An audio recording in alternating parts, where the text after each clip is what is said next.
అందరికి నమస్తే. అధికారంలోకి వచ్చి 9 నెలలు అయింది.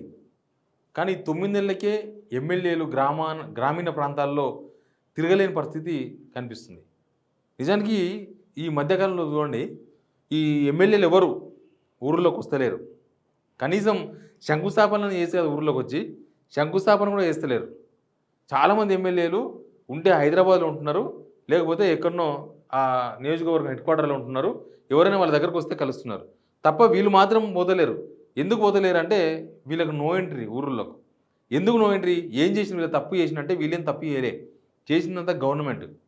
రుణమాఫీ ఒక ఇష్యూలో ఎమ్మెల్యేలు కూడా ప్రజలకు ముఖం చూపెట్టలేని పరిస్థితిలో ఉన్నారు. నేను ఒకరిద్దరు వాళ్ళతో మాట్లాడినా, అసలు ఏంది పరిస్థితి అని.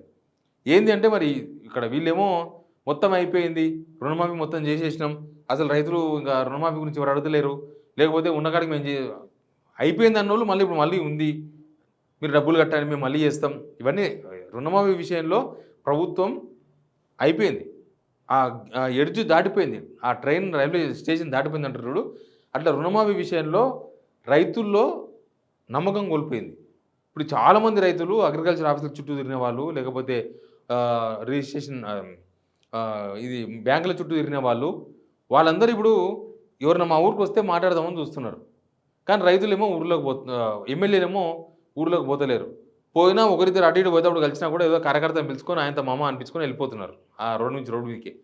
కానీ రైతులను గురించి పట్టించుకుంటారు. ఒకసారి ఆలోచించండి మీరు, 9 నెలల్లోనే ఎమ్మెల్యేలు ఊర్లోకి పోలేని సిచ్యువేషన్ వచ్చిందంటే రుణమాఫీ విషయంలో ప్రభుత్వం ఎంత బోల్తా కొట్టింది. లేకపోతే రైతులను బోల్తా కొట్టిద్దాం అనుకున్నారు ఫస్ట్ వీళ్ళు. మొత్తం 37,000 కోట్లని 47,000 కోట్లని మొత్తం చేసేస్తున్నామని, దానికి రూల్స్ అని, కండిషన్స్ అని, గైడ్లైన్స్ అని అన్నీ తీసుకొచ్చేసి మొత్తం అందరికి చేసేస్తున్నాం, రైతులకు అందరు రుణమాఫీ అవుతుంది అని చెప్పేసి ఊరించి లాస్ట్కి ఏం చేసినారో మనకు తెలుసు. ఒక్కొక్క ఊర్లో పోతే చాలా విచిత్రమైన పరిస్థితులు ఉన్నాయి. నాకు నేను నల్గొండ జిల్లా నుంచి ఒక రైతు ఫోన్ చేసిండు. వాళ్ళ ఊర్లో మొత్తం 73 మంది రైతులు ఉంటారంట, 11 మందికి అదంట వాళ్ళ ఊర్లో రుణమాఫీ, మిగతా వాళ్ళకి కాలేదంట. అసలు 73 ఎక్కడ, 11 ఎక్కడ? మీరు ఎందుకు ఏ అగ్రికల్చర్ ఆఫీసర్ అడిగినా, లేకపోతే మీ దగ్గర ఉన్న ఈ రుణాలు ఉండే బ్యాంక్స్ ఉంటాయి కదా, సహకార బ్యాంకులు, ఆ సహకార బ్యాంకులకు పోయినా, డీసీసీబీలకు పోయినా మీకు అర్థమైపోతుంది ఈజీగా. గవర్నమెంట్ దగ్గర కూడా లెక్క ఉంది, గవర్నమెంట్ దగ్గర లేదని కాదు. కానీ గవర్నమెంట్ కూడా ఎమ్మెల్యేలకి ఏం చెప్తలేరు పాపం. ఎమ్మెల్యేలు కూడా రేవంత్ రెడ్డి గారికో లేకపోతే అగ్రికల్చర్ మినిస్టర్కో చెప్పే పరిస్థితుల్లో లేరు. నిజానికి ఎమ్మెల్యేలు ఎవరికి సీఎం రేవంత్ రెడ్డి గారి అపాయింట్మెంట్ లేదు. ఎవరైనా ప్రతిపక్ష పార్టీకి సంబంధించిన ఎమ్మెల్యేలు కనుక చేరని వాళ్ళు ఎవరైనా అడిగితే ఇస్తారేమో, చేరిన వాళ్ళు కూడా అపాయింట్మెంట్ లేదు. ఎవరైతే 10 మంది బీఆర్ఎస్ నుంచి వచ్చి కాంగ్రెస్ చేరినరో వాళ్ళు కూడా నో అపాయింట్మెంట్. వాళ్ళు ఎంతసేపటికి పొంగులేటి శ్రీనివాసరెడ్డినో లేకపోతే లాస్ట్కు జూపాల్ దగ్గర కలుసుకోవాలి తప్ప వాళ్ళు ఎవరు రేవంత్ రెడ్డిని కలిసే అవకాశం లేదు, వాళ్ళకి అపాయింట్మెంట్ లేదు. సొంతపాటి ఎమ్మెల్యేలు గమనించండి మీరు, సొంతపాటి ఎమ్మెల్యేలు ఎవరు కూడా రేవంత్ రెడ్డిని కలుస్తున్నారు ఈ మధ్య. కలిస్తే పెద్ద ఫోటోలే వస్తాయి మనకు తెలుసు, ఇంటికి పోతే ఫోటోలు వస్తాయి, ఇంటికి కూడా పోతలేరు, అది పరిస్థితి. అందుకే ఎమ్మెల్యేలు అటు చెప్పలేక, రైతులకు నచ్చజెప్పలేక, ఇటు వీళ్ళని అడగలేక, ప్రభుత్వంలో ఉన్న పెద్దలను అడగలేక, మినిస్టర్ని అడగలేక ఏదో తూతూ మంత్రంగా వ్యవహారం నడిపిస్తున్నారు. కనీసం ఊర్లోకి పోయి ఒక శంకుస్థాపన చేద్దాం. వీళ్ళు ఈ మధ్యకాలంలో చాలా ప్రోగ్రామ్ చేపట్టారు, మీకు ఐడియా ఉందో లేదో. ఈ చెట్టు నాటి ప్రోగ్రామ్ పెట్టి దానికి ఏదో పేరు పెట్టిర్రు. అంతకుముందు ప్రోగ్రామ్ పేరు చేంజ్ చేసేసిండ్రు. అంతకుముందు ప్రోగ్రామ్ గ్రీన్ ఛాలెంజ్లు అవి ఉండే కదా, అవన్నీ మార్చేసిండ్రు పేర్లు చేసి వీళ్ళు ఏదో పేరు పెట్టిండ్రు. అసలు వీళ్ళు ఏ చెట్టు నాటిరో ఎవరు తెలియదు, ఎక్కడ మొక్కలు నాటినో ఎవరు తెలియదు. ఓ రోజు ఊర్లో ఊడ్చినట్టు చేసిండ్రు, ఆ ఊర్లో ఉండేవాళ్ళు ఆ గ్రామ పంచాయతీ సిబ్బందిని ఉడిపించారు అంతే. కానీ ఎమ్మెల్యేలు ఎక్కడ పార్టిసిపేట్ చేయలేదు.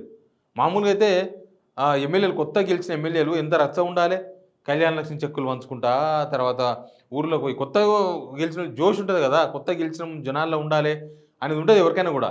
కానీ వీళ్ళు కొత్తగా గెలిచిండ్రు, ఇప్పుడే గ్రామాల్లో తిరగలేని సిచ్యువేషన్లో ఉన్నారు. ఏమైనా ఆ ప్రెస్ మీట్లు పెడితే కూడా ఆ పొలిటికల్ స్టేట్మెంట్లు ఇవ్వడం తప్ప రైతుల గురించో, లేకపోతే వాళ్ళ కాన్స్టిట్యున్సీల గురించో, వాళ్ళ కాన్స్టిట్యున్సీల ప్రజల గురించో, మంచిగా అయిందనో మంచిగా కాలేదనో ఎవ్వరు లేరు. రుణమాఫీ గురించి ఈవెన్ ఒక్క మినిస్టర్ కూడా ప్రెస్ మీట్ కూడా పెడతలేడు, ఈ మధ్య ఎవరు పెడతలేరు. మొన్న బాగా యాంటీ వచ్చినప్పుడు తుమ్మల నాగేశ్వరరావు నేను పెట్టను ప్రెస్ మీట్ అంటే లాస్ట్కు ఉత్తమ్ కుమార్ రెడ్డితో బతిమలాడితే ఆయన పోయి ప్రెస్ మీట్ పెట్టిండు. మిగతా మినిస్టర్లు ఎవరు కూడా ఇప్పటిదాకా ప్రెస్ మీట్ పెట్టారు రుణమాఫీ మీద.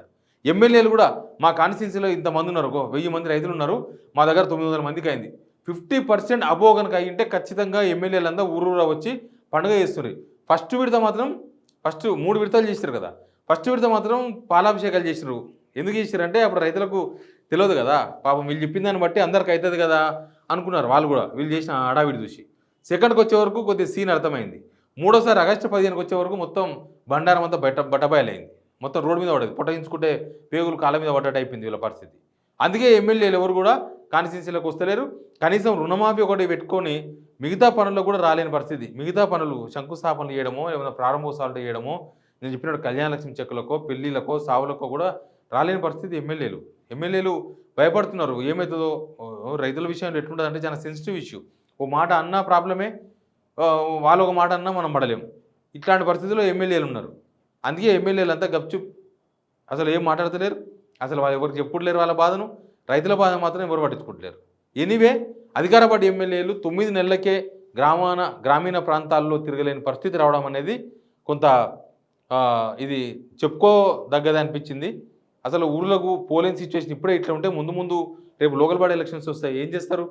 రుణమాఫీ గురించి ప్రభుత్వం క్లారిటీ ఇవ్వాల్సిందే. లేకపోతే మీ ఎమ్మెల్యేలు ఎవరు ఎక్కడ జనాలు తిరిగే పరిస్థితి ఉండదు. దీన్ని బట్టి చూస్తే మనకు అది అర్థమవుతుంది. కానీ రుణమాఫీ విషయంలో ప్రభుత్వం విఫలమైంది, ఫెయిల్యూర్ అని చెప్పడానికే ఎమ్మెల్యేలు గ్రామీణ ప్రాంతాలకు రాకపోవడమే ఒక నిదర్శనంగా కనిపిస్తుంది. Please subscribe signal TV.